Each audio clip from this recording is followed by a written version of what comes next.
Okay, let's dive right in. We're going to talk about something so many of us feel but maybe can't quite explain, that feeling of being completely and utterly drained by small talk. You know the feeling, right? You're at a party, maybe a work thing, or heck, just waiting for a coffee, and you get stuck talking about the weather again. And if that whole experience just leaves you feeling empty instead of connected, you are in exactly the right place. And here's where it gets really interesting, because get this, we're so quick to think, oh, I'm just shy or I'm antisocial, but what if that's not it at all? What if it's not some personality flaw, but it's actually just how your brain is built? So, first up, let's talk about your brain's hidden work.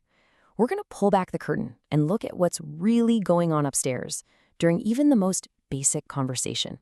It all boils down to this idea called high sensitivity to social cues. And what that really means is, for you, a conversation is never just the words being said.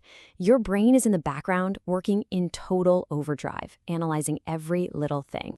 And what is it analyzing? Well, everything. While someone's just casually talking, your brain is busy decoding their tone of voice, picking up on the things they aren't saying, reading their body language, and even catching those tiny little micro expressions that flash across their face. It's a lot of data. And that's the whole point. All of that background processing takes a ton of mental energy. It's kind of like running really complex software on your computer all day long. So when you're doing all that work for a conversation that has zero emotional payoff, like small talk, it just feels like exhausting work for no reward. Which leads us perfectly to our next section, the social battery drain. Now, you've probably heard this term before, but let's look at how it actually applies here. I absolutely love this comparison. Think about it. Small talk is pure energy spending. You're just giving away your mental resources and getting basically nothing back.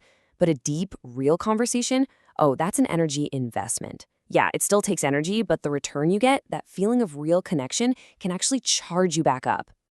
So when you look at it this way, your brain isn't failing at being social. Not at all. It's actually being incredibly smart and efficient. It's subconsciously making a strategic choice to save its energy for the interactions that actually matter. But, this isn't just about saving your battery.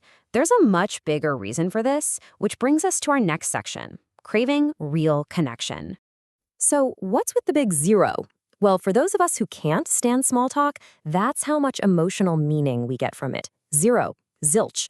It's like eating junk food. It might pass the time, but it leaves you feeling completely unsatisfied. Because for you, the whole point of talking to someone isn't just about being liked or getting a little nod of approval. The real goal is so much deeper. It's about being genuinely understood and actually connecting with another human being.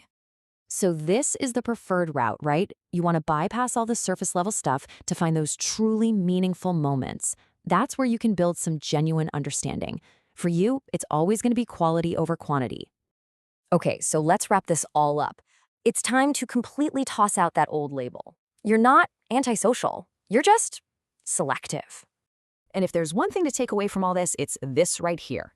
Your aversion to small talk doesn't mean you're weird or that something's wrong with you. It just means you value authenticity. You want something real. Let that just sink in for a second. It feels good, right?